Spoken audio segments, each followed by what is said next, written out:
All right, Mark Rogers TV, the voice of college football. We're talking up the Canes today. We want to remind you that if you want to help support the channel, you can do that with the super chat button. Just hit that $ down there, fill out the amount, and help us out to keep Mark Rogers TV alive. And also, of course, dive into the videos that we're releasing on a daily basis right here at Mark Rogers TV, the voice of college football, the best discussion, debate, and analysis. And especially, you see him right there. Joining us today, we got Zoe on the line. Alonzo 1219. So you got to check him out at the U family. Alonzo 1219, the U family. Zoe, how you doing today? Man, I'm great. Awesome. Glad to be on the show today with you, my brother. Man, you're looking good. I'm looking old. Oh, you're looking good. I'm looking old, man. I see you shave. You decided to shave yours off. You grew it back a little bit. Yeah, we went out for my mom's birthday last Saturday night, and I knew she would like it if I took it all off. Yeah, you got. My mother liked the beard, so I went clean, and it's growing back from there. It takes me a little while, but man, you got the black. The black is clean, especially now with the hat too. It's nice. Yeah, I got a few of these made up. I got the orange one. If you can see the orange one behind me, I got that one made. I got a few people that wanted them, so I made up a few and sent out a few. All right. We've got the live chat fired up. I'm sure there's going to be people commenting and asking questions, but we'll just start talking about the news of the day and anywhere you want to take this, though, as you well know. And I like to impress upon everybody out there. You're probably a Miami football fan if you're watching us right now. And if anybody, and I can't imagine anybody out there doesn't know about Zoe, but if you don't, you got to check him out at Alonzo 1219, the U family, and not only check him out, support the channel. If you want this to continue here and over there, you got to help us keep it going. I'm glad you said that because people tell me I be begging. People say I be begging if I ask for donations. They say all he do is beg for money. Well, let him talk. Oh my God! It's a lot of people don't understand how much energy and how much time you put in behind the scenes into this YouTube thing. Everybody just think you come on camera and talk. Absolutely. I wish it was that. I wish it was that easy. What have you been doing all day? You've been working, grinding all day at your regular job, and now you're on with me, helping me out. Then you got stuff to do for your own channel. And you helped me out a bunch too. So I mean, and I see you growing. You're growing the way you should be. I expect you to be at 15, 20,000 before the end of the season. You're growing pretty fast now. I'm loving it. People are finally starting to respect what you do. Well, folks are catching up. Sometimes it takes them a little while, but they're going to catch up. They're catching up to you. They're catching up to me. And the beauty in it, if we talk about this all the time, I support Zoe. He supports me. We do it different ways. Not everybody's going to do it the same. That would make for a boring world. We do it different ways, different type of analysis, different type of talk, and it's all good. And you get the flavor that you want for that particular day. Oh yeah, it's definitely you can't beat it. You got to get outside the box sometimes, and everybody can't be the same. If it's the same, if people listen to the same exact analysis, then it would be a boring life. It would be. We talk about that on Facebook sometimes. People are different in different ways. That don't make you right or wrong. It just makes you different. That's all. There you go. So, there's a few rights and wrongs in life, but we won't get to those. But it's about loving people and being respectful and doing the right thing. Exactly. And defending your turf and defending your people. But beyond that, man, it's a lot of opinion about football. So, let's have fun. Let's have fun with it. You picked up a pretty good football player here in the last couple of days, Jalen Phillips from UCLA. Yeah, I don't know a bunch about him, but I know I've heard nothing but good things about him. I'm gonna have to really do some studying on him. I felt like we're gonna get him regardless. In my opinion, I felt like he was gonna come to University of Miami. He talked about it early on during the transfer portal thing, and I felt it was a done deal. He just decided to make his announcement yesterday, and I don't know if he's going to be eligible in 2019. I've heard some people say he's going to be eligible, and I've heard some people say 2020. Yep. So I don't know how that works. And the same thing is with Tate. I don't know what his eligibility status is at as well right now. It's still up in the air. Nothing has been definite on that. So I guess we have to figure out on Tate Martell and Jalen. But I felt like we were going to get him regardless. I just felt like he's going to come to Miami. He talked about it. He wasn't going to stay. He wasn't going to stay there. Him and Tate play high school ball together. Him, Tate, Brevin. I think there's another guy. So I felt like it was a good fit for him, to come with some guys that he knows, you know what I'm saying? And what's better than South Florida, man? That's what With the I new, hear. That's what I hear. I've it's only a gone beautiful as place. far south as Fort Lauderdale. Yeah, I've never made it all the way down. Coral Gables is beautiful. I mean, that is the most beautiful campus on earth. I'm serious, man. If you go there, just the waterfalls and the lake and the swimming pool outside and just the outdoor environment. It's a gorgeous place for college kids to be in Coral Gables. I mean, it's like it's I mean, I feel like you can't get. I've been to some college campuses, and I'm not saying that I'm a Miami fan. I'm just saying that it's probably the most gorgeous campus in the United States. Not because I'm a Miami fan, it's just a beautiful campus. So he's leaving a place in Los Angeles where you would assume it's gorgeous. It's a private school, UCLA, and probably upgrading when it comes Yeah, to the and California has some we're beautiful outside. women, beautiful campus. UCLA, USC, but this campus is just unbelievable. Miami campus is second to none. I'm serious. It's a gorgeous campus, and that new practice facility, they say that's probably one of the best in the country as well. So, Shout out to Terry King. Thanks so much for contributing here to Mark Rogers TV, and a big what up to Zoe from Terry King. what's going on, Terry? Appreciate you, my brother. It takes a little bit to keep these channels running, man. I appreciate you supporting Mark, man. Thank you so much. Yes, we I know appreciate you. it. I know you asked me a question about newcomers and what newcomers would make the biggest impact Yep. for the University of Miami. And I'm not going to talk about transfer portal guys. I'm going to talk about what freshmen I think may make a big impact. And I'm thinking I know everybody's probably going to say Jeremiah Payton, and I'm going to say the same thing. Uh, I just believe that I feel like we we we we we're gonna need help at the wide receiver. We're loaded at wide receiver, but I still feel like we're gonna need help at wide receiver. And I feel like Jeremiah's I feel like he's a guy that can come right in right away and catch some balls from us, catch some balls for us. Maybe do a little punt return, and stuff like that. I feel like he has the speed to do that. So with him, I feel like you know I feel like he'll make an immediate impact. Um, and Christian Williams, the guy that we got from Alabama on Yep. the defense side of the ball. I feel like he most definitely can make a big impact as a freshman. We're going to need help on the defense side of the ball. Um, so I feel like he most definitely can make an immediate impact.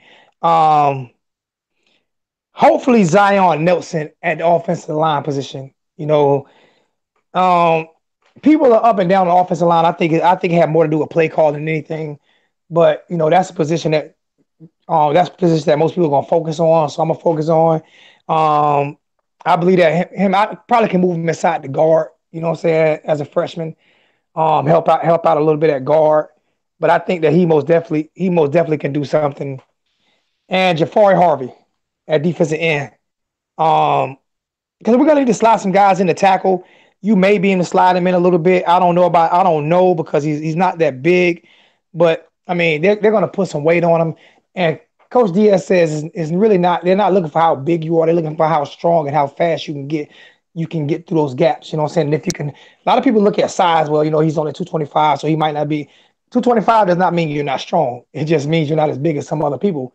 But you know what I'm saying? With different schemes that Manny runs, I could see him switching them inside out, every now and then to keep guys fresh. So those would be the few guys that I feel like can make an immediate impact coming into next year. And we definitely gonna focus on the offensive line and see how we do with that. But I think that's more play call. And I feel like the play call is gonna be a whole lot better this year than it was last year. So I feel we're fine in that.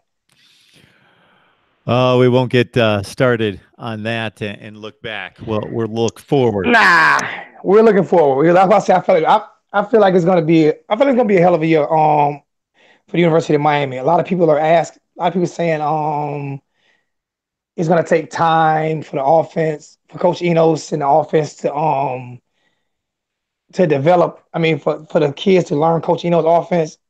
And he said it perfect. I'm not developing an offense for an offensive scheme for me.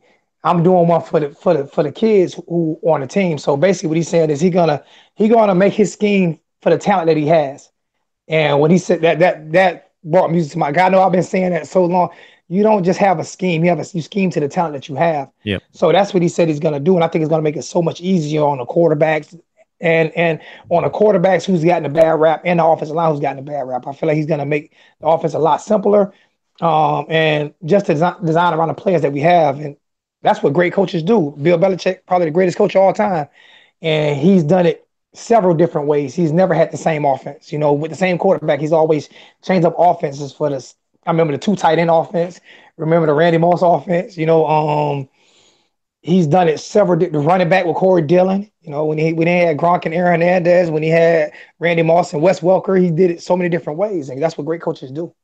They have really been taking advantage of these little slot receivers they've had over the last few years with Julian Edelman, Danny Amendola. You mentioned Wes Welker. That is, and it started with Wes Welker. It started with Wes. I remember he took him from the Miami Dolphins. It started with him, and sorry he didn't get a ring. I'm not a New England fan. I'm glad I wanted him to get one, but not when he left. I always root against New England always root against New England. And I'm right there with you. I am sick. I am tired. I am sick and tired of watching that over and over and over. It's to their credit, but man, it seems like they get every break in the book. They get some calls, but that Tom Brady guy, man, oh, goodness gracious. Yeah, it's pretty good. He's clutch. He's pretty good. I think he's at least top 30 in NFL history. Top 30 or so. Yeah, top 30. Around top 30 quarterback. Yeah, it's up there. Well, we'll get him in there. We'll get him in there. Maybe a slot or two behind Joe Flacco. Maybe. Yeah, maybe. Pick your poison. So, you going to be able to make it down for any of those spring practices? Yes, I'll be able to make a few spring practices. Gonna try to make the main. I'm gonna try to make a few early, and then the main one they're gonna have one main spring practice in Miami. They're gonna have the biggest one in Orlando. So I definitely make those two, but I'm trying to make maybe two or three before then. So we got Alonzo1219 on the line. I got to consider that most of you know exactly where to find him, but if you don't, it's Alonzo1219 on YouTube. So look him up, check out the videos, check out the talk, especially the live streams when he brings it at his very best, and contribute. So for you, that may mean you sacrifice one lousy cup of coffee for the month. For him, it's contribution that's going to help him keep it going. Same thing right here at Mark Rogers TV, the voice of college football. Whatever you can give us, we're going to put it to good use and keep this going. If you don't want this to continue, then don't watch and don't contribute. But we appreciate, in addition to that, the likes, the comments, share the videos, get them out there. You guys have influence, and you have friends and family and social media spheres of influence that we don't have. And so you can get the videos out there by sharing the videos, and start with this one. It will process and post as soon as we're done here. And if you missed any of it, you just wait for it to post, and you catch up to the first 5 or 10 minutes that you missed. So when we look at this football team in regards to talent, it's the best talent in the division. And that's the case every year, and has been the case forever since they joined the ACC. When you look at a transition of a new coach, a first-time head coach at this level, there's a transition to be made. But then on the flip side again, there are no dominant teams. There aren't even good teams in this division. So what do you expect out of this team this fall? All right. This is the toughest question, but I have an easy answer for it. But it's the toughest question because people look at you like you're playing out, like you're a homer, and I've never played homer. I'm pretty honest on what I feel about the team. I feel like best case scenario for this team this year is 12-0. Like you said, we are more talented than anybody in the Coastal by leaps and bounds. I feel like what held us back was the offense over the past 3 years. I felt like we had the offensive talent, we just didn't have the execution and play calling. So I feel like with Coach Enos, and like I say, listening to him, and he kind of reminds me of Manny Diaz on the offense side. I believe that I've watched a little bit of his film when he was offense coordinator. He has so many different ways he mismatched his talent. You know what I'm saying? So, and Alabama was going to make him the offense coordinator for a reason. So, and another thing I like about him is he's not a real young guy. So he understands, he really understands football. So I feel like best case scenario, 12-0. Worst case scenario is 10-2. Because the two losses that I would look at would be to the Florida schools, and we would lose the state of Florida. And that's not a good thing. Um, don't want to lose to Florida or Florida State at all. Those are the teams that have as much talent as us, if not a little bit more. So those will be the two teams that I'm worrying about. The good thing about Florida State is they don't have a quarterback at all right now. So um, I feel like, but they were smart by hiring Kendall Brown as the offensive coordinator. I think he's a great mind. I like him as well. Um, I feel like um, I call him my Uncle Drunker Willie.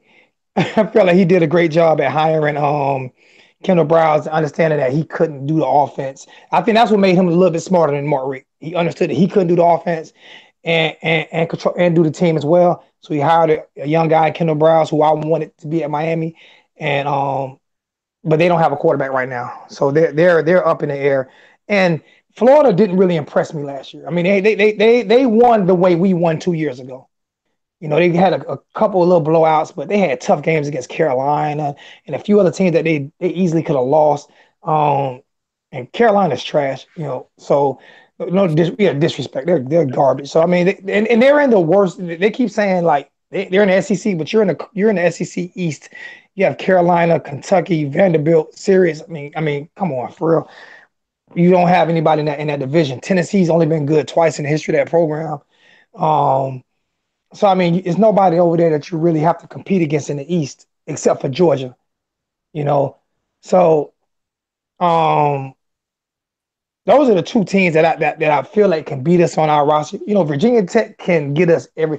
They can get us just because they have good athletes and good coaching.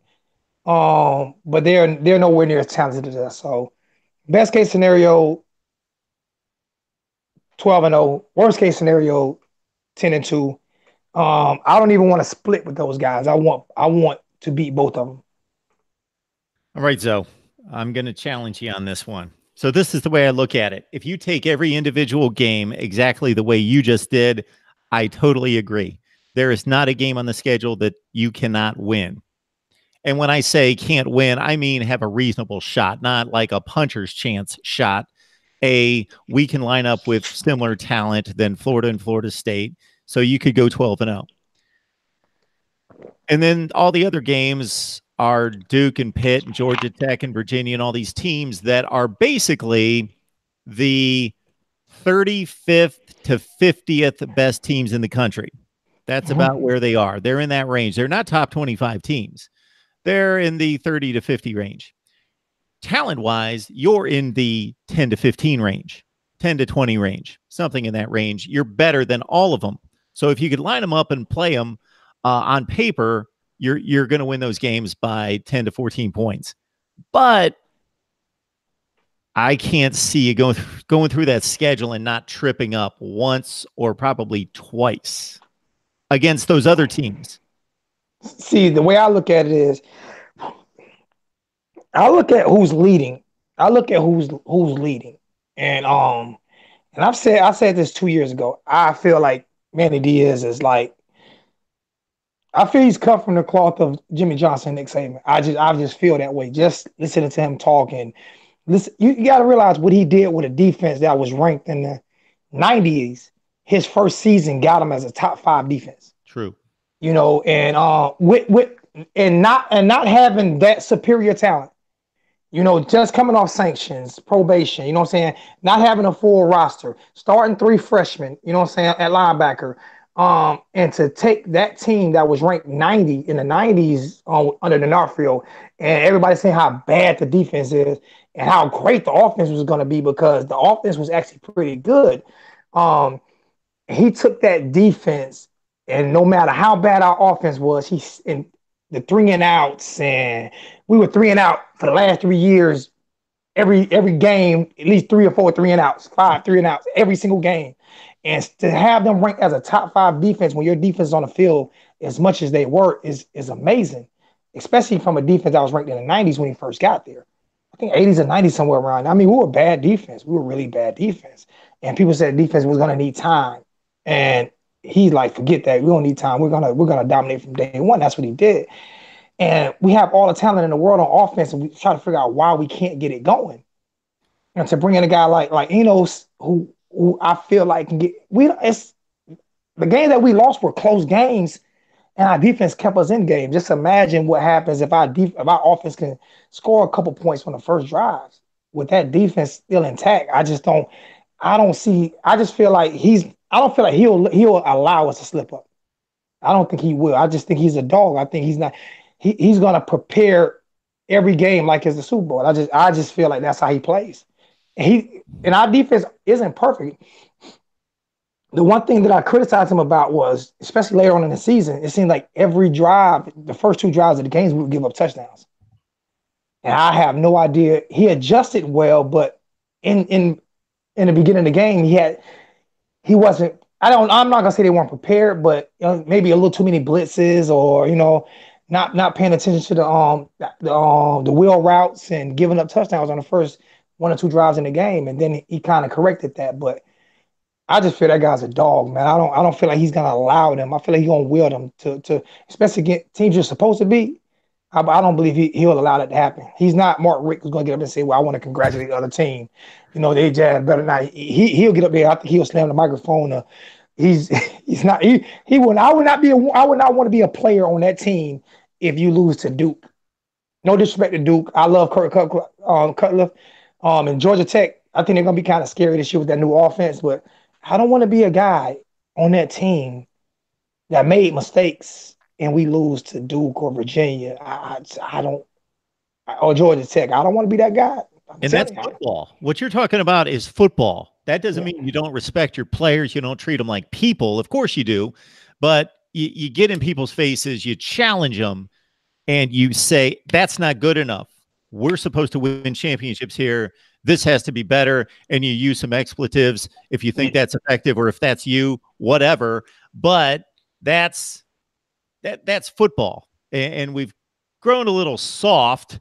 The way we've raised kids and raised people to work out in the work world these days, because people don't want to hear that. But that's how you deal with a football team. It's a tough sport, and so you don't coddle kids and then send them out to try to run through somebody. That's not the way that works.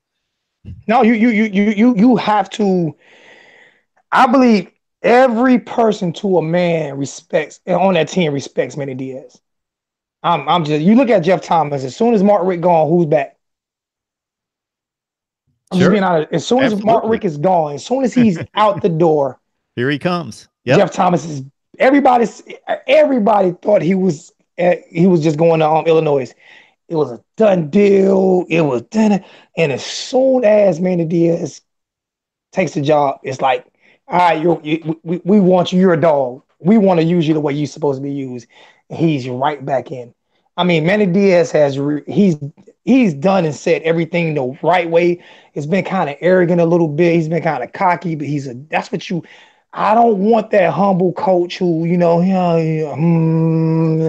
I want somebody who's going to get out there, who has a little fire in their belly, and who's going to fight for those kids and fight with those kids and punish you when you're wrong and congratulate you when you're right. And an X's and O's guy, and the whole staff he brought on. You look at, except for Enos, a bunch of young guys who's hungry. He fired the whole offensive staff. I loved it. Guys, y'all wasn't good enough. Bye. If you don't do your job, you don't get a check here.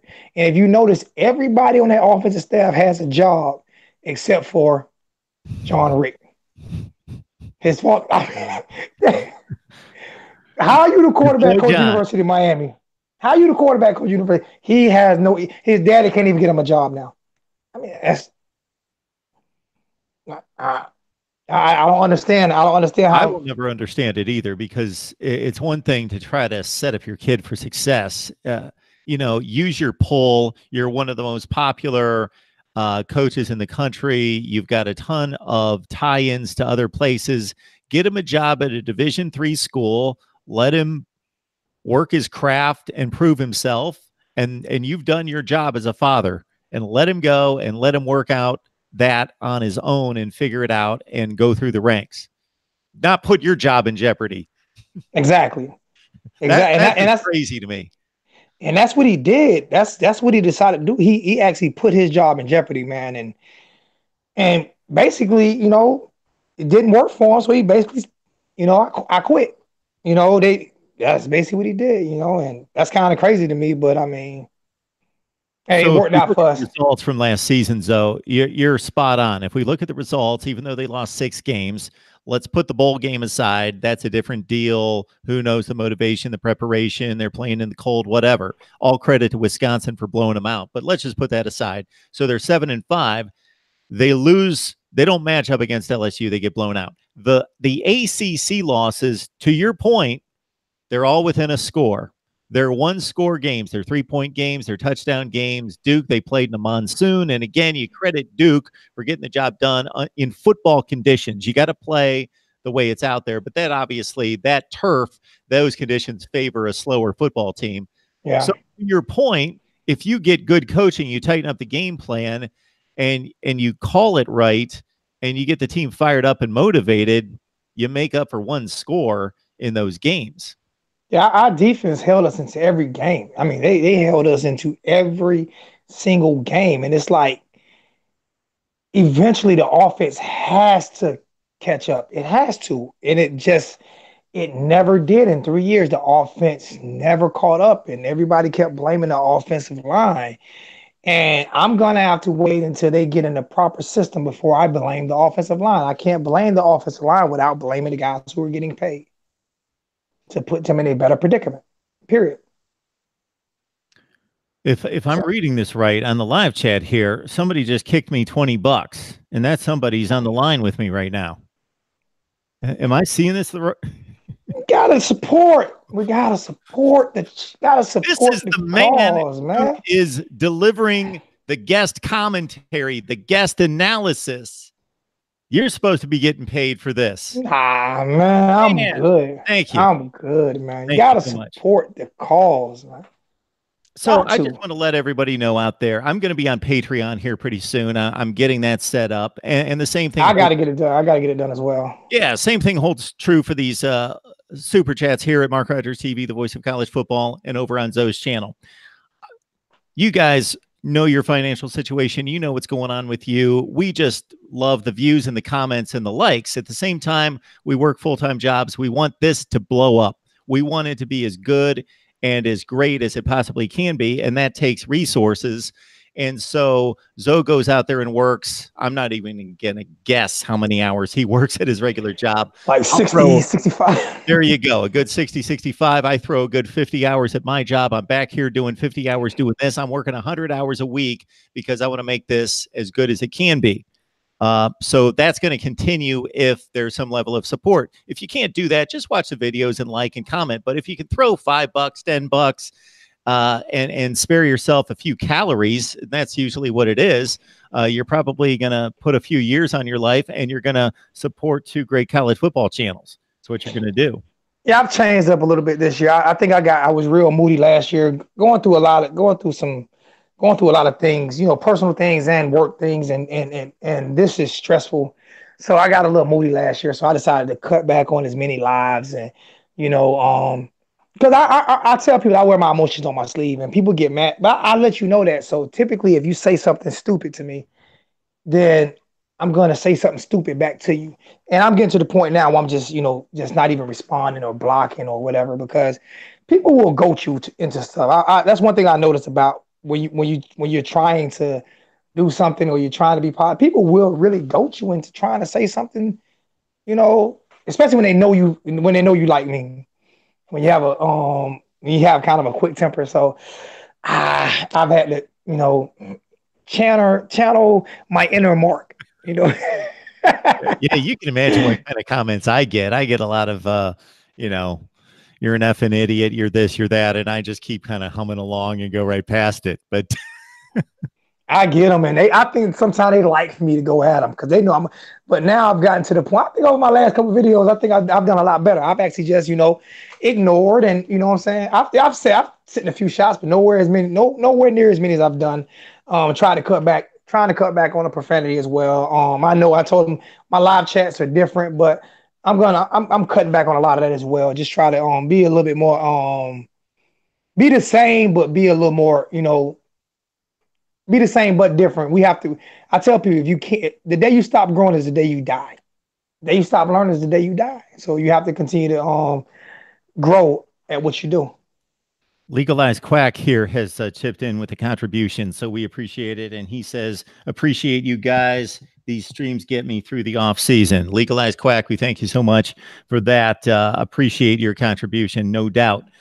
Zoe, my son, my boy, is always telling me how to run my YouTube channel. So the one thing he tells me that I should be doing on a consistent basis is responding to viewer comments, which I do in the actual comments. I try to get to as many as possible. It's, of course, impossible to do that. I got like 10,000 comments last month. I can't do that, but I try to review them and say, okay, this guy made 8 comments. I'm going to pick out the best one and get back to him. Or if I see somebody that's never watched before or never commented, then I'll get back to them. But he wants actual videos saying viewer response, viewer comment response. And You I don't can't know how you you feel can't about do that.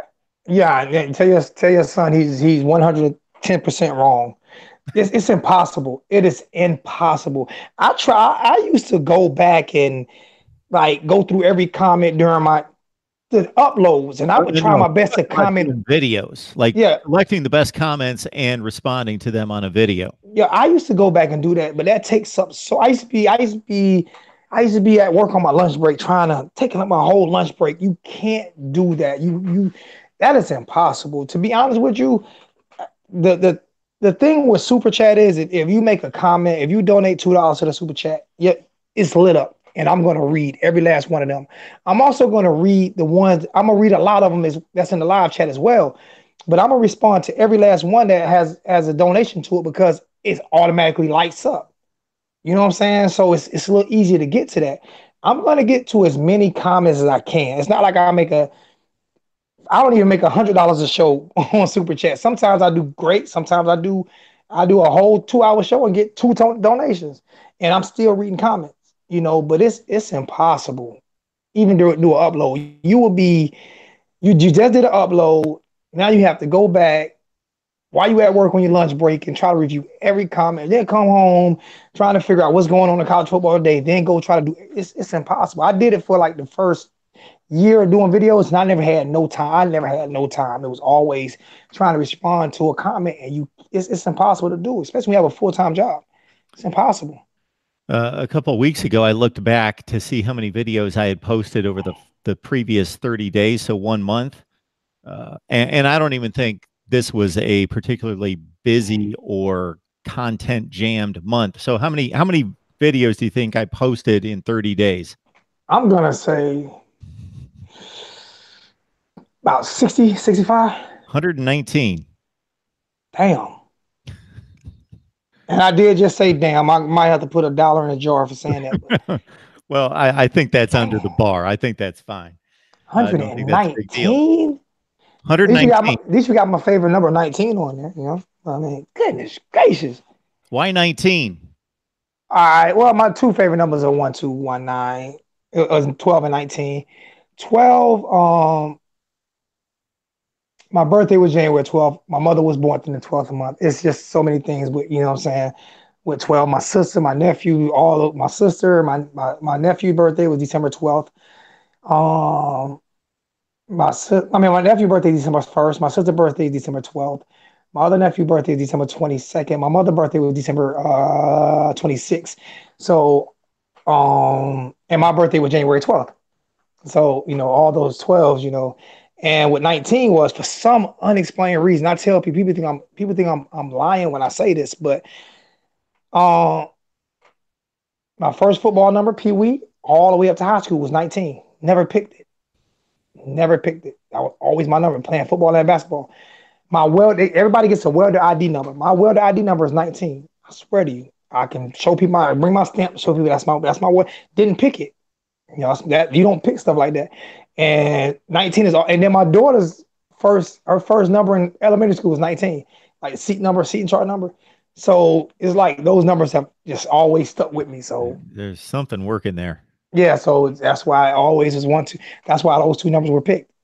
As as my two favorite numbers because just something, you know, for some reason, 12 has always been synonymous with me. So 12 and And 19 has so, always been synonymous with me. So so I'm going to guess that you're not a big point spread guy. I've never heard you talk about point spreads, Vegas, odds, anything like that. no, because I suck at it. It's not because I don't like it. It's like fantasy football. I'm not a big fantasy football guy because I suck at it. I don't think it's good or bad. I just suck at it. So I'm not good at, and the thing about it is how spot on Vegas be most of the times. It's like, how did it do that? I mean, you can't point shave that much. Those guys are just good, man. I'd like to run the numbers on that. I generally agree with you. And the thing is when Vegas is off, it's at a time, it's a game in which like everybody's off. Like it's not like, Yeah. okay, Vegas really missed it and I took advantage of it because I knew that was going to happen. No, it's when everybody's like, oh, Bama just lost 44-16 to Clemson. Well, nobody saw that coming. So it's not like people saw Nobody, that yeah. coming. And I'm willing yeah, to bet you it's that pretty incredible. I'm willing to bet you they're at least 75% chance they're right all the time. 75% that they're right because you can't. I'm willing to go 80% because you can't get rich off of missing much. Well, here's the deal. So, all they have to do is balance the betting side. All they have to do is make sure that they've got 50% of the people betting on one side, 50% on the other side. They take their 10% cut and they're good to go. You about to make me. I'm about to pull up how often is Vegas wrong because I'm thinking 75%. Okay. I'm thinking 75, 80% because I could be wrong. Like I said, I never get into it. So If you're just talking about picking the games without the point spread, I'm around 82%. but you good. But now Yeah, against a I'm point not. spread, you got to hit about 52, 53% because of the cut Vegas takes. You got to hit 52, 53% just to start to make money. And I'm usually in the 58, 59% range. Remember what you said? You remember like games from? Yeah. See, I'm not that guy. Like if I was to bet on a game, I would probably call you or the wholesome one. Okay. The wholesome one. Yeah. Oh yeah, because of his knowledge of Yeah. he's the most knowledgeable guy besides you. He's the most knowledgeable guy that I know that does this. You bring the fire. But that guy's knowledgeable. I mean, I sit back and listen to him. That's why I have him on sometimes. I sit back and just listen to how he can name this player, that player, and he does that while winning three national championships on South Dakota, was North Dakota State. Yeah. Well, And this really sucked yesterday because I had the wholesome one on, and this has never happened to me before. I had him on, and he could not get the video to work. He couldn't connect, but I had him on the phone, held the phone up to the mic, no audio. And I didn't realize it until like there was no way for me to realize it. It was showing up on the monitor on the meter and no audio. So unfortunately, that was a waste of time. a whole video with no audio. That has to Yeah. that has to be like I can't find it. I can't find it. That has to suck. You know what you need to do? I'm gonna show you something. I don't know if you have those Bluetooth speakers so you don't have to hold it to the microphone. I went and got these and they work great.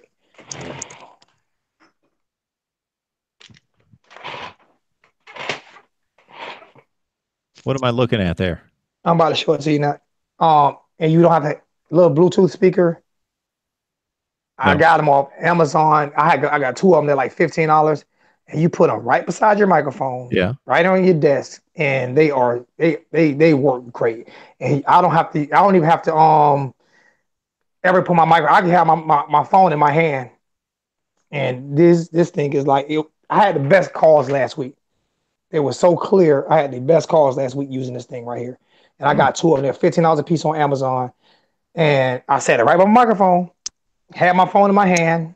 Usually I sit my phone down by the microphone, but I had Sat my phone down, had my phone in my hand, Bluetooth going through, still can use everything, still can view everything through my phone and not have to worry about sound quality. This little thing here is amazing. I'm serious. It works better than the speaker on your phone. Mm. It fits in all the Bluetooth. I forgot which one it is, but I'll get one. Send me address because I just ordered like 3 more. I'll send you one because I'm gonna send a few out. I'm gonna give it a few ways as for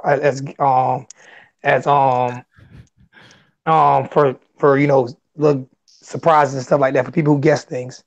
Well, I got to tell you that I'm probably going to sink a major investment into some production software, like a new camera, new mic, another laptop that's going to run production software where I can run and scroll stats or scroll the I don't know if you need sponsor, another. all that You kind got of a good. What kind of laptop do you have now? Because you got a good laptop. All you got to do is get OBS. My But my camera's problem. not that good. What kind of camera you got? I don't think my camera's. I used to use a Logitech, but right now I'm just using the camera right out of my MacBook Pro. Okay, yeah, those are That's what I Yeah, was doing. that's why it looks bad. I got a Edison now. My Logitech, for some reason, when I tried to use my Logitech, I couldn't get no sound. I hooked my Edison right back up and it works great. So I use the Edison um camcorder, but I got a great laptop. I am so computer illiterate, so I need to get somebody over here to show me how to do that stuff because I'm not good at it. Kling Millie, thank you so much for the contribution. Writes here, thank you for your work, Mark. Appreciate that contribution right there. Mark Rogers TV, the voice of college football.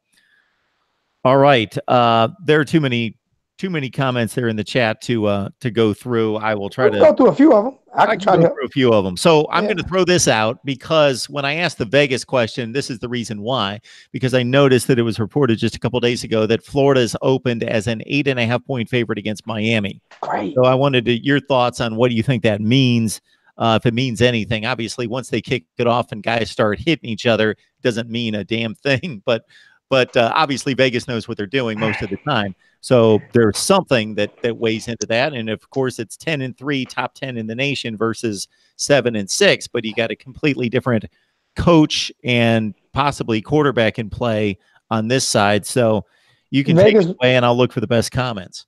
Vegas was wrong on us a lot when they was telling us we were going to win. That's one thing they were wrong on us a lot. But I think the reason why they opened as an 8.5-point favorite is because they have the same system, same coaches, everything coming back. So I feel like that's how, and the record that they had last year, which deservedly so. They deserve to be the favorites. It's not like we deserve to be the favorites. We have to earn that. So I mean, Vegas got them favored, deservedly so. They played better than we played last year. Got one more game coming in from Brendan Vasquez and NMDTV. NMDTV, thank you so much. Great job, guys. Go Canes. Appreciate it. I've never seen him on my channel. I've never seen MDTV on my channel. I haven't either. I've never seen him. He's enjoying something. Appreciate that. Now I need to get you over there on my channel, NMDTV. George is always on my channel. Oh, George. George, what did George say? George, it's great to be a Florida Gator. We are always one of the premier programs in college football. Always, I'll give you all that.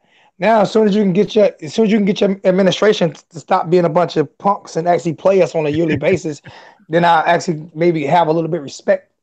I've heard something else starting to come out there when you said when you pulled the trigger on punks. Yeah, I call them Mitches. I don't even say I call them Mitches. They ran from us from so many years. I think Slim Shady Kane. I think they've beaten us once. Last time they beat us, I think they beaten us maybe once or twice since 1981. They actually beat you the year you won your first national championship. Florida won a week 1 matchup against Bernie Kosar, Howard Schnellenberger in Miami in week 1 in 1983. Now, the only other game that they won since then was Tim Tebow was there. I looked this up a couple of weeks ago when we were talking about it, and I believe it was 2008. They won the national championship. Yeah, that's the only 2 times they beat us. Master of Dreams is mad at me because I because I basically booted him because he's a silly guy. He told me to shut up. Thank you, Master Dreams. Just support Mark Rogers. Let me see. See. Yeah, I'm trying to find something good What here. does Isaiah James say? I got it being a top 25 matchup. They're not gonna put Miami in the top 25 because Florida is most likely will be a top 10. They're not gonna put Miami in the top 25. We're gonna have to win first. They're not gonna put us in the top 25 just for that game. I mean, I don't want nobody giving Miami anything anyway. Miami need to earn it. Yep, that's it. Dennis Wilson said they beat us twice since they beat us twice, only 85 and 08. Was it 85 or 83? I think it was 83. Might have been 83. Your first championship team lost the first game to Florida, and here you go. You mentioned this a couple of minutes ago, Zoe, about me remembering scores. You can look this up and check me. Florida 28, Miami 3, Game 1, 1983. Okay. No, I believe you. Where are we? I got to find a good comment here.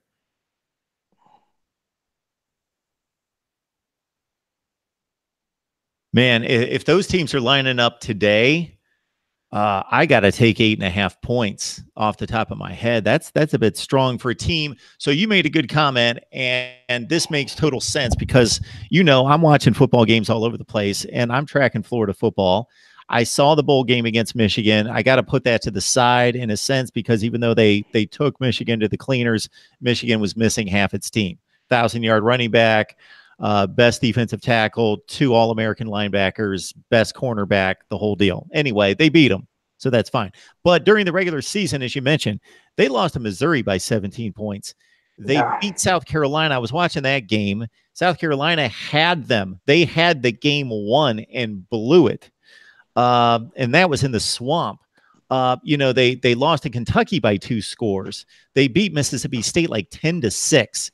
So they won the games and credit them in a good league. So I would a good league, not that side. So about the SEC Eastern Division, I'm a little bit more favorable toward the SEC East being a good division than you are. But that side is garbage. I live here in SEC East Country.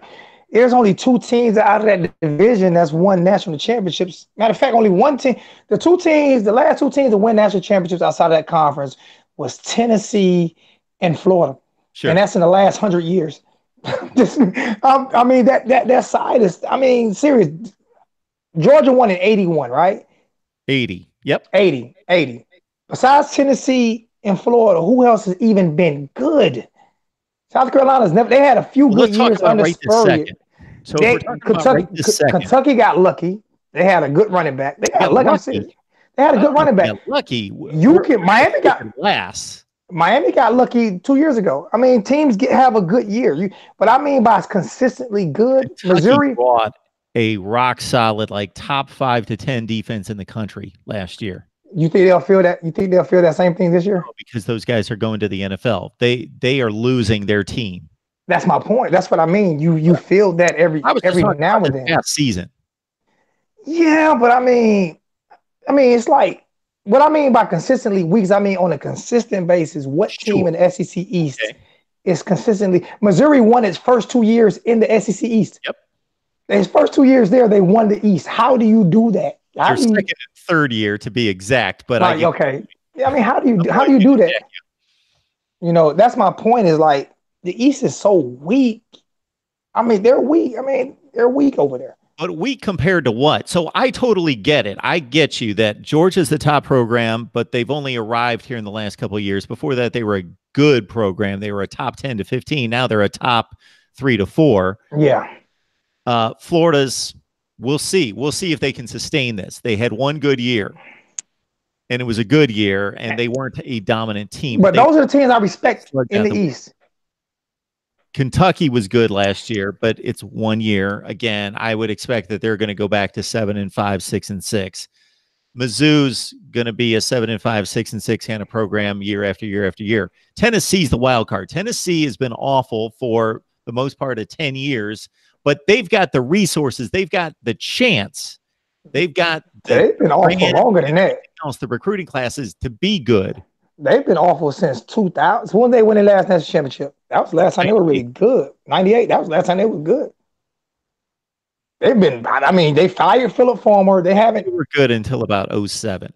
Well, they Yeah. fired Philip Farmer. The Lane Kiffin took a helicopter ride. He took a helicopter. Lane, I, he's a piece of work. I can't remember I cannot remember the last time they have fired every coach. Well, it depends what you consider good. What's good to you? 10-win season. How many 10-win seasons have they had since Philip Farmer left? None. That's not good. And they're not. And they're 9-4 a couple times. They're not a good team. Okay. The problem with them is they have the money and the resource to South Carolina, but they don't have. It's not a football state. I want to read. Can I read this last donation? Absolutely. $2 donation to from DeAndre Crawford. Clemson Tigers going to win national championship this year.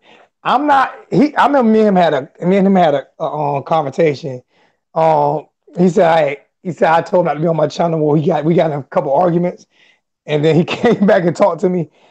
He always donates to the channel. He's a good guy, and I'm definitely not going to disagree with him because they got I don't know where they got that kid from. I don't even want Trevor Lawrence is I don't know what he is the greatest freshman quarterback ever. True freshman quarterback. There is not even no one will ever. When I seen from this kid from when he started and how he continued to grow and what he did he made Alabama defense look non-existent. I've never seen true freshman. Jameis Winston he was a redshirt freshman. He was a redshirt. That's what I said. True freshman. Greatest true freshman ever. He didn't know a playbook. He knew nothing. He got everything that year. He didn't get a chance to study it. Nothing. He came in and great. I mean, he had one of the greatest seasons. I mean, one of the greatest seasons of any quarterback ever. And he's a freshman. I'm scared of that kid. I don't want to see. I'm hoping he tweak an ankle or something when we meet them in the ACC championship game. Yeah, he can sling it. There's no doubt about that. Oh my! Hey, so while you're at it, I'm going to mention real quick. DeAndre is one of my faithful viewers. He does a great job. He gets a little carried away on Twitter and states some things that are just I got to get him back in line. Those things he do on Twitter, he do on my channel. Those things he do on Twitter, he does on my channel.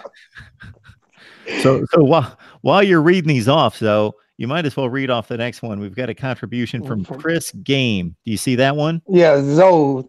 The Rain Man. I'm going to slap you when I see you. Hey, all I can tell you is the only thing I can tell you, Rain Man, is that's a nice little threat. But for real, I'm just saying I keep it with me if you understand what I'm saying.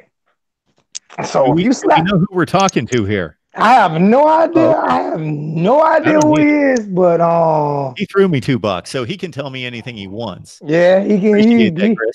He put his hands on me. It's gonna be consequences behind it. That's all. That's all I can tell you. It's gonna be some consequences behind it. I get that sometimes. I've had people I mean, I'm gonna beat the brakes off you when I see you, and this and that, and then they come want to shake your hand when they see you, and this and that. But I'm too old to fight. If you understand what I'm saying. It's easy to do this, you know. It's very easy. It's very easy. I'm trying to figure out when people say that, they must not realize I be with like 20, 30 people. So what person is going to allow you to walk up to me and slap me? I be with like 20, 30 people when I'm in Miami. I have a whole bunch of family and friends there. I'm trying to figure out who's going to allow you just to walk up to me and say, you must be a bad guy. But you get those comments. Like I said, I get a lot of people amped up. I hang up on some people, or people go to cursing, and I think people are more upset with me now because I just hang up on them and block them. When you get get acting stupid, because like I said, I'm not gonna risk my life or the life of my family for some you got some real crazy people in this world, man. They deliver pipe bombs and something. We got crazy people over football. It's a game. But like I say, I guess when you say stuff that people don't like, sometimes they take it a certain way. So I'll be okay with that stuff. Well, also, unfortunately, a lot of people wrap their identity up in it and put their value in how well their team's doing. And when their team doesn't do well, or they think they're not getting enough credit or respect from somebody, they get all unnerved about that. Do I get worked up arguing about football? Absolutely. I enjoy it. I love it. I hate when people are illogical. Anybody who watches me on a regular basis knows that if there's anything that gets me fired up and gets me frustrated, it's when people don't know the game and don't know the facts and don't bring it, and it gets me fired up because I can't debate with somebody who doesn't know anything, and it gets me a little bit frustrated there. That's what'll get me worked up more than anything else. But it won't get you worked up to the point where you're going to talk about putting your hands on somebody. And I, No, and I no, tell no, no, no, and no. I tell people these are life lessons. Um, I forgot the young man name that got shot up in Texas. The football player that got shot and killed in Texas. I keep forgetting his name. When was this? A couple years back when he went up to the guy's car and threatened to pull him out. He opened the guy's car and the guy shot him. Is this the kid that played with the Chiefs? Yeah, I There, think so. yeah, I don't remember his name either. Yeah, but I tell people like serious. I let people know this. I have my concealed license. So I don't bother people. I don't threaten to fight people or beat people up and stuff like that. Because you just never know how crazy somebody really is, and some people will really take that to heart. So just be careful with threatening people, or even because people have the right to protect themselves. So just just be careful with making threats and stuff like that, because it can really get you in a. Actually, I had one guy that threatened me a few weeks ago, and he texted me from his phone number. And I said, I got your phone number, man. And you threaten me live. I can. That's terroristic threat. You can be doing. That wasn't me. Somebody used my number. Cause I text the guy. That wasn't me. It was you. Somebody hacked my number. Let's remember. I'm like, you guys are so smart when you stupid. Guys, it's football. It is football. Don't take it that serious. It's really not. We do this to try to have fun and enjoy football. And like I said, I'm a lot different than a lot of people, but I have gotten better on my stats and stuff like that. But I just love University of Miami and I love college football. Not as big as a fan of the NFL anymore. The NFL is just gotten. It seems like it's gotten slower. NFL will be faster than college. It's gotten slower and a little bit more boring. I tried to watch a few games this year and it was just like 3-0, and I'm like, oh my gosh, these games are horrible. So I'm a big college football fan. And I love people. I really do. Anybody know me? I give you the shirt off my back. I love people, but some people don't. Some people don't like my passion. I'm okay with that though. But you're not gonna Yeah. put your hands on me. But again, it's just a different channel. It's a different approach, and if everybody approaches everything the same way, then it's boring. So you get what you get from me, and I'm probably not going to change. And you get what you get from Zoe, and he's not going to change. It is who he I'm is. trying to change a This is little who I bit. am. I'm trying to get a little bit. I'm trying to get a little bit more on your side. I'm being honest with you, serious. I'm trying to get a little bit more to where I can to on your side, and to me that's maturity and growth. If you know what I'm saying, because in order for me to continue to be better, I have to work on my negatives, and I do have some negatives. So my first thing is working on not cursing as much in my temper. Because when people say like when people say stuff like come at me like that, or like you said, people curse you out sometime in the chat, and you can go by it. And I'm trying to get to that point where I can go by everything when people curse out and just mute, and just let it go. You know what I'm saying? So that's the point I'm trying to get to. Still have a fire and everything, but ignore more of the negative stuff. And I think I'm doing a little bit better. My last couple of videos I've done a little bit better. So that's my thing. I'm trying to get a little bit. I'm not gonna go all the way to your side because I can't, but I'm trying to meet you halfway. You know what I'm saying? Get a little bit of that cool and calmness, because I'm leaning a that's what little makes bit. your show great. I appreciate that. I'm leaning a little bit more your way in that I think I got into a bit of a rut in bringing on too many guests. So when I bring guests on, I obviously showcase their knowledge, their insight, and I'm talking Michigan football, and I know enough to talk and hold a conversation about Michigan football, but they're the experts, so I let them go, and I got into a bit of a rut as being too much of a host, and I'm getting back to my own analysis because that's why I'm on here. I want to give my opinion, my analysis, my breakdown, and it's not always going to be emotional. Sometimes it's going to be a little bit more emotional. Sometimes it's going to be many times it's going to be very analytical, but it's at least my opinion, my take, my perspective. That's why I'm doing this, not to be a host interviewing a bunch of people. I like the helmet too. I don't like the one beside it, but I do like this one right here. Oh, I lined it right up there for you. Yes, you did. And there's the 3-game series right there. Oh man, that's like I gotta kind of take a picture of that. I gotta take a picture of that and post that on Facebook. I have no choice. I can get that clear. That's that. Don't keep your head right there because I'm supporting on Facebook. There you go. That's going on Facebook. That's going on Facebook. Right. Yes, sir. So yeah, week one. That's a great one. Week 1. Do you still have plans to make it a big weekend? Oh yeah, I will be there. That's gonna be the 1219 family reunion. Week 1. We're gonna do 2. We're gonna do a spring. We're gonna do the spring game and that's gonna be the 1219 family reunion. Yes, we're definitely gonna be there.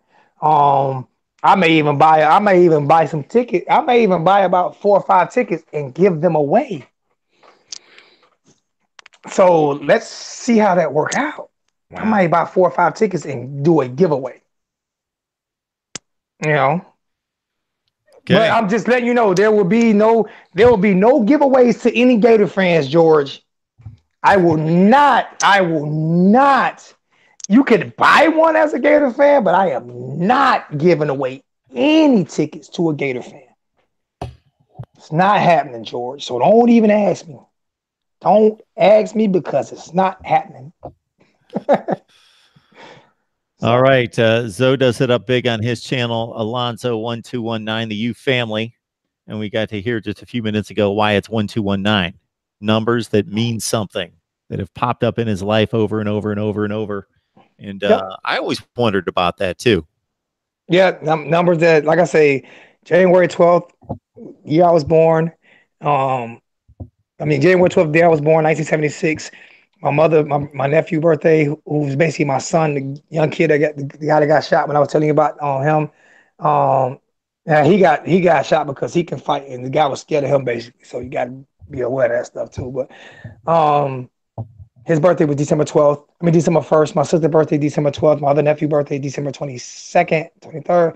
My mother's birthday was December 26th. So all of them run in the 12th month. And my welder ID number is actually my football number and my basketball number. My daughter had that number. So it's just all those numbers run synonymous with me. What do I think about FSU offense? $2 donation. I don't know if you're talking about me or Mark. DeAndre, I have no idea how the offense is going to be. They don't have a quarterback yet. But I love the offense coordinator. I love Kendall Browse. So. All right. So I'm going to back up to Kling, who's asking about Jalen Phillips. So Kling, if you go to the beginning of the video, I don't know when you joined us tonight, but that was my first question for Zoe. So if you, at the end of our live stream, the video is going to post. We talked to Jalen Phillips. I also had on a writer from State of the U. We talked Jalen Phillips. I've talked to Jalen Phillips actually probably about a dozen times going back to his UCLA days, and then certainly when he entered the transfer portal. So I've got all sorts of takes on Jalen Phillips out there. What we know right now is that he was the #1 rated high school player overall, regardless of position, coming out of high school. He signs with UCLA. He plays 6 games as a true freshman, and he racks up 7 tackles for loss and 3.5 sacks. And I probably watched half of those 6 games because I'm watching games all over the place. He's an explosive player. He's a legit talent. He got hurt in game 4, so he only played 3 games last year.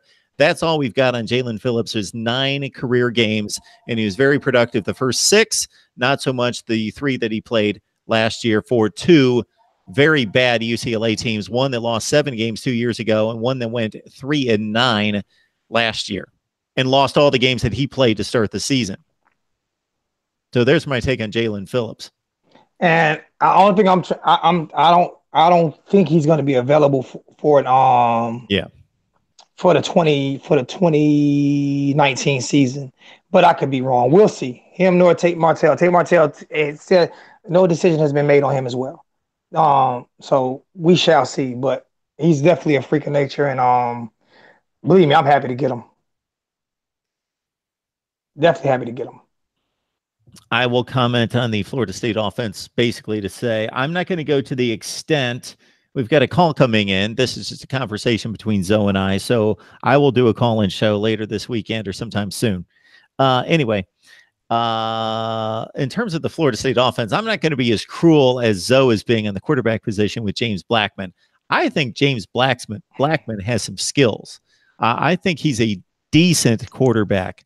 I'm going to say that James Blackman is probably, with all the quarterbacks that are leaving the ACC, Ryan Finley being one of the better ones, of course, and Eric Dungy at Syracuse. I got to think that he's the fourth or fifth best quarterback off the top of my head. And I will have rankings of every quarterback in the ACC coming up at some point in the next few months. They've got Cam Akers at running back. They've got a horrible offensive line. And they've got wide receivers that have been recruited heavily and highly, but they haven't performed at this level. That's the quick take that I have on the Florida State offense. And I'm going to break that down further and more detailed as we go through the offseason. Well, they definitely have a loaded team. And they got 5-star recruits up and down that roster. You know, so they're a good team, and I mean they just have to put it together. I have no like I say we'll see with Blackman. I know he had some trouble in Tallahassee, so I don't know how that's working out. But that's what I didn't know if he was going to play this year or not. I know he had some trouble down there, so I don't But I love Kendall Browse.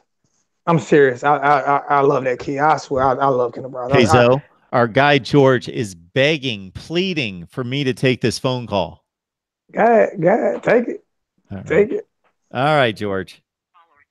Here we go. All right, George. It's the voice of college football. George, what's going on, man?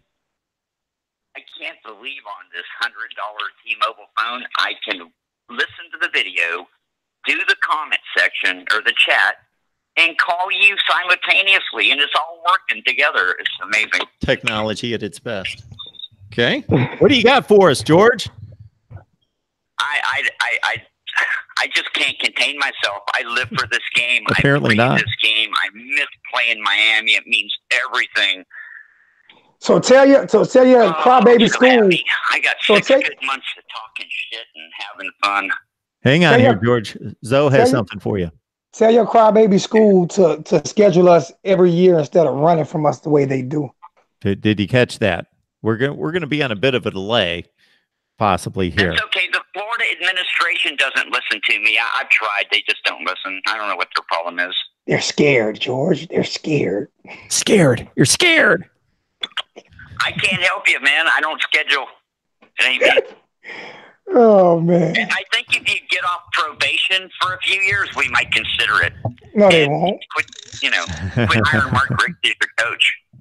Hey, I'm just saying, y'all should be on probation with all them criminals y'all had on that team. I mean, y'all had somebody doing life in prison. I'm not going to. Rick saved your life by quitting. You know that. You owe him your life. If Mark, no, I don't. Your head would have popped. You know. Yeah, you're right. He was about to blow some blood vessels in my head, George. I can't stand that guy.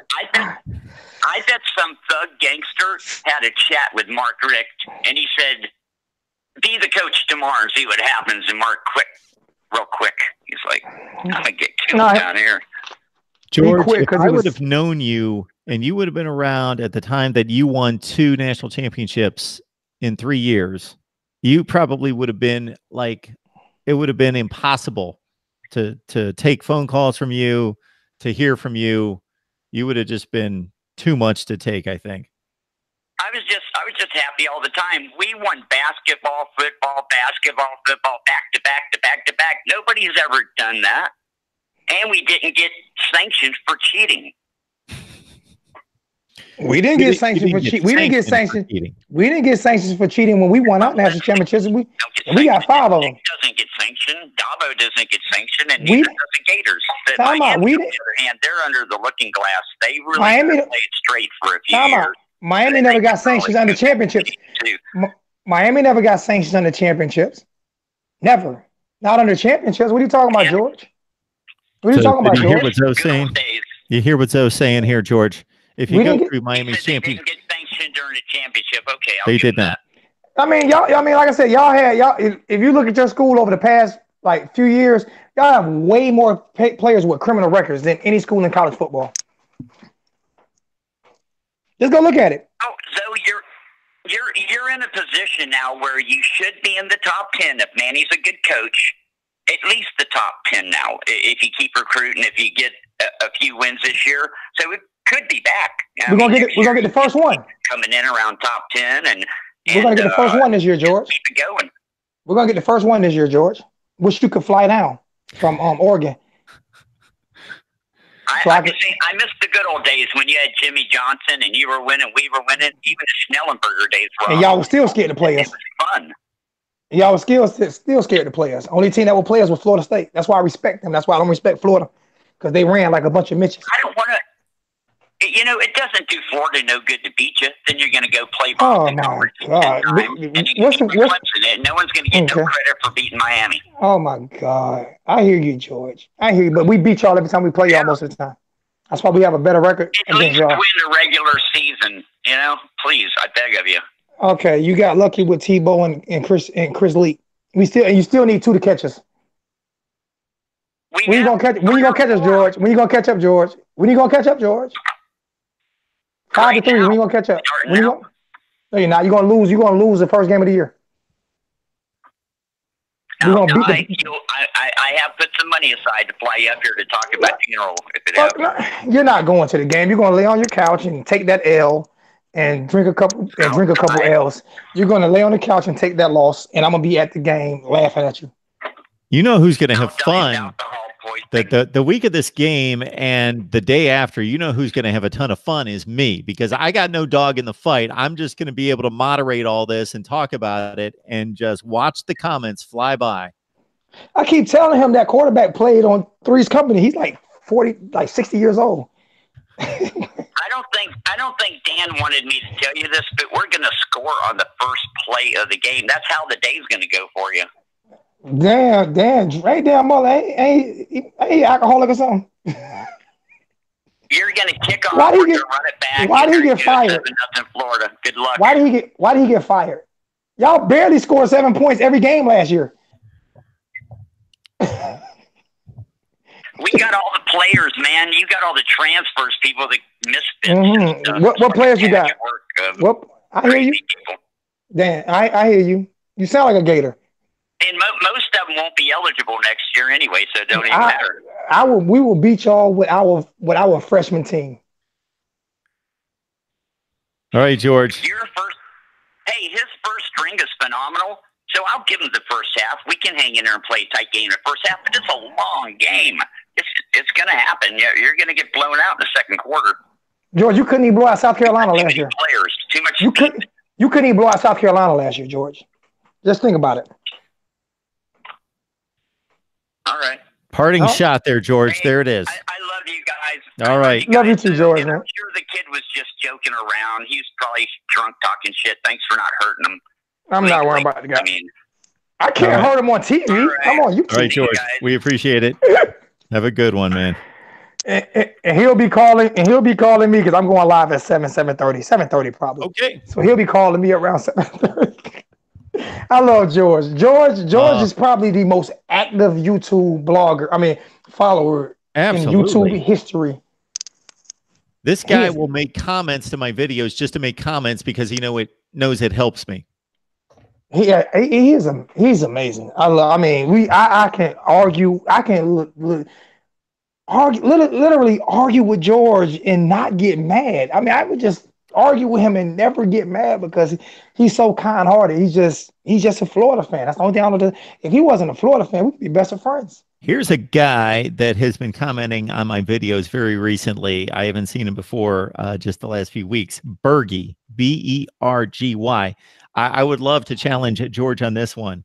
Ask George to name 7 players on the Gators team. Bet he can't do it. Nah, George can't name you 7 players. He can name you 7 players of history. He still thinks Tebow won the first. He still thinks Tebow was the starter in the national championship when Chris Leak was there. That's great. Yeah, a lot of people screw that up.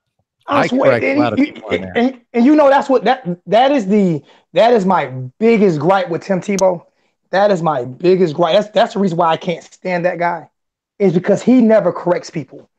I feel like he's obligated to correct people because and when George talked about criminals, Chris Leak actually had a section. He got fired from high school for sleeping with a minor. So now he has. We keep talking about the criminals that's on Florida on the Gators, but I feel like he didn't even. I don't even know if he played in that first national championship game. I know Chris Leak was MVP through FOVA.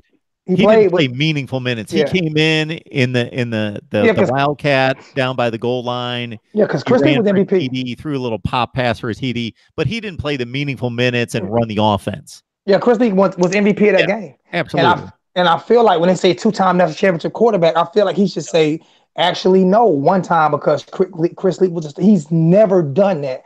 So for you to be such a high class so-called Christian guy and you take credit for something that you actually didn't do, and he's never corrected anybody. He's never corrected anybody on that. So that's why people keep saying this, because he's never corrected anybody on it. He just takes the compliment. And that's one of the things that I truly dislike about. That's one thing I truly dislike about him, is that he's never corrected anybody on that. And if you are the guy you say you are, there is no way I'm gonna take credit from Mark Rogers if Mark Rogers does something. I'm not gonna take credit for what you do. You know, and he has done that. People really think that he's a 2-time national championship quarterback. So here you go. Here's the box score from the game, the 2006 national championship game. Chris Leak, 25 of 36, 213 yards passing, 2 touchdowns, no interceptions. Tim Tebow threw 1 pass for a touchdown, and I remember it well. It was a 1-yard pass. He threw just a little pop jump pass, a little jump pass. Yeah, a little jump pass. And that was at the end of the game when the game was already over, basically. Yeah, the game was over. But he takes credit for being the starting quarterback in that first national championship game. He takes all the credit for it. And that really bothers me. It does. It bothers me that he's supposed to be this high class guy that refuses to acknowledge that he's not a 2-time national championship. I mean, he won 2, but he wasn't the starting quarterback. And it bothers me that he doesn't give Chris Leak that credit. Zoe, why I remember this, I have no idea, but I remember stupid stuff like this. It was one of the Florida games against Alabama in the SEC championship. So this is Nick Saban's 2nd or 3rd year. So if you remember, Florida beat them the first time and then went on and won the national championship with Tebow at quarterback in 2008. The next year, they were 1 versus 2, Alabama and Florida in the SEC championship game, and Bama beat them that time, and then they beat Texas. So it was one of the 2 games. It doesn't matter. And I'm watching the game. And one of the Florida special teams players comes down and just levels the Alabama punt returner, kickoff returner, just makes a great play, shot out of a cannon. Great play. They don't mention the kid's name for Florida. The team's going nuts. They're fired up. They're showing Tim Tebow on the sideline and commenting about how Tim Tebow's inspiration. Yeah, oh my God. This well and do what? And I'm thinking, give this kid some credit. He's a special teams player, just made an incredible play, running 60 yards down the field. He just blew up that play. At least mention the kid's name and talk about him for 1 lousy play. Can I say something on that? And I might offend some people, but I'm just being honest with you. Tim Tebow was America's darling. Young white guy that voices Christianity in public. And was a lot of people didn't like that, though. But a lot of people loved it, and America loved it. Yeah, it was. And exactly. So when you do that, because Reggie White didn't get that much credit as much as the Tebow guy, and Reggie White is one of the greatest players of football history. He was a minister and a reverend. Exactly. Yeah. But I just let people know. People get upset at me. I say this is a predominantly It is a predominantly white country. So they love that story of Tim Tebow, just like they love the story of Rudy, even though that story didn't go nowhere near that way. They made a movie about it. They made a movie about it. You know, I told somebody, and this is me bringing. People say I don't like you bringing race in, but I do because it has a factor in everything. I've never seen a minority family considered an all-American family, or a minority kid considered an all-American kid, unless he won an all-American on the football field. You know, I feel like that needs to that in order for us to get better, those things need to be fixed. You know, because I'm American. You know, I think I'm all American as it gets. You know, born and raised, dug myself up out of poverty. Hard welder. You know, do it on a daily basis, and you know, homeowner, wife, 2 kids. You know, so I mean, I think socially those things need to change to where you feel like you can as a black person or any other minority that you feel like you are American just by them showing that you are American, you know. And Tim Tebow, like I say, I felt like he could have corrected that with Chris Lee, and he never did. And that's the respect I lost from him. Just like So it's a great point that you just made that has to be corrected in millions of people's minds, including mine. So don't have a racist bone in my body, but it's just conditioning. So what I'm talking about is what you just mentioned about when somebody says, picture the all-American family, picture the all-American kid. Well, I'm going to picture a white family, yeah, and a white kid. And there's because not that's all they necessarily show. anything wrong with that if that's also taken into consideration that the all-American family, which you just succinctly put it very well. I think of that, and this is what it should be. It should be people that do the right things, pay their taxes, are good neighbors, wife, kids, family, again, work hard, do the right things, treat people with respect, love their country, defend their country, regardless of what they look like. That's the all-American family, the all-American kid. And that's not what TV shows. So, like you said, it gets conditioned, and a lot of people don't realize when it gets conditioned in your head, it's conditioned. If my daughter can't see herself as an all-American, I have to condition that into her head because the media isn't. And people, and these are discussions that I have on Facebook sometimes, and people get upset at me about it. But I tell people, in order for us to grow as a country and as a people, we have to talk about these things. If we never talk about them, we're not. And it doesn't have to be a negative. You posted something, and it brought a tear to my eye when you posted something on my channel, how we may be different in politics and this and that, but you're my brother. And I kept that and I shared it 1,000 times. And because the only way we can grow as a country and as friends and as brothers and as brothers and sisters is if we talk about it and understand it. We have to understand each other's point, and if we don't understand each other's point, we can never grow. I loved looking at that at George Bush's funeral, senior funeral with Michelle Obama holding George Bush's hands. You know what I'm saying? As they sit down at the funeral of his father, and it's different. You know, those guys have a lot of respect for each other, and I love to see that because a lot of people don't see that, and I shared that photo a lot because a lot of people don't see that. You know, a lot of black people don't see that. You know, that how these guys aren't bad guys. You have to be more open-minded to go dig into it a little bit to see who's good and bad. Yeah. Something very odd just happened technically. I saw a glitch and your audio kept rolling. Nothing happened with you. And now the camera shot is staying with me, even though you were talking the whole time and I heard every word out of your mouth and it was crystal clear. The camera shot is not changing. Very odd. Very weird. Yeah, because I see myself at the bottom of the screen. So, but I think I can change that somewhere, but I don't exactly know where. It's okay because I'm about to probably, Yeah, we can wrap this up. I'll check out the live chat real quick just to see if there's anything we've missed. Probably not. I want to let everyone know. George just made one more comment. Well, he's made 112 comments, so he's going to keep making comments. So what's up, Jay? Let's put it this way. So go over to Zoe's channel if you haven't already, and obviously support him in every way possible. Watch the stuff. comment, like, contribute financially if you can. I ask that you do the same here. It's going to be put to good use to build these channels and keep us going. Otherwise, I'm letting everyone know, as I have a few times recently over the last couple of weeks, I am not going to work over 100 hours a week for the rest of my life. That's not going to be what I'm going to do. I would rather invest the 50, 60 hours a week I'm going to work right here producing the best college football content I possibly can. So that's the goal. That's the aim. And I would like for you people to be on board with me. Also to anybody who might know any sponsors or anything out there. I mean, absolutely. Serious, man. Let's that would take a lot of the pressure off the fans if anybody know I'm still working on trying to get some sponsors. Those are huge as well. So if anybody might know, if you up in the Massachusetts area, and I mean New England area, I don't know why I said Massachusetts. If you up in the Connecticut area and you got a snow plowing company or something like that, Well, so the beauty of the internet is that they don't have to be here. We're worldwide. They can be anywhere. Yeah. So you want to sell your stuff, man? Hey, I had some people ask me about selling beer oil. One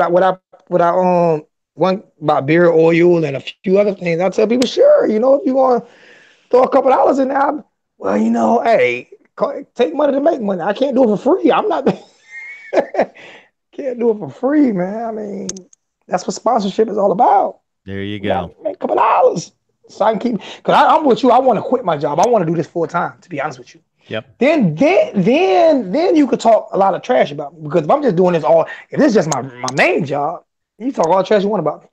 I'm not tired coming in. It's my main job. So yeah, I'm gonna do the NCAA tournament this year too. You need to get on that with me, Mark. NCAA tournament. I'm gonna be talking about like spring football practice. I'm doing NCAA. That thing is NCAA tournament is huge. I don't even watch college basketball. I'm doing NCAA tournament. And I love it. But it's just not my thing. I've got nothing to say about it. I haven't watched college basketball during the regular season in forever. Me neither. I'm still jumping into it. I'm going to jump into the tournament. I always watch the tournament. Tournament's crazy. I love it. I love the tournament. I don't like the season, but I love the tournament. MCD Sports 4 says, great show, guys. Zoe just got a new subscriber in me. Thank you, my brother. I appreciate that. Yeah, he calls me on a regular basis. You just got a Maryland fan. He's a Maryland fan jumping on board there at and I have, and we don't. Yeah, and they don't play us. So I mean, it's nothing to really argue with them about. Actually, I can root for them now. They're over there with Texas and stuff now, right? Who, Maryland? They're in that division? Yeah, what division are they in? Big Ten. Who in the big? Okay. They're in Ohio State, Michigan State's division, Penn State, Indiana, Rutgers. Okay. Yep. A lot of Miami fans get mad at me because I'm not mad at Ohio State. I keep telling them Ohio State didn't do anything wrong. The referee did something wrong. I'm not getting mad at Ohio State. We would have took that call. Sure, I'd have took it. Sure. I ain't mad at Ohio State. Be mad at the referee. So, but I appreciate it, Mark. All right, so thanks go ahead and get your time. I'm gonna go ahead and grab me a bite to eat and get ready to do my show at 7:30. Absolutely. So you go over and jump on Lonzo 1219, the U family at 7:30, and we will see everybody back here very soon. Zoe, it's always a pleasure, man. You're the best. All right, my brother. Love you, man. You be good, man.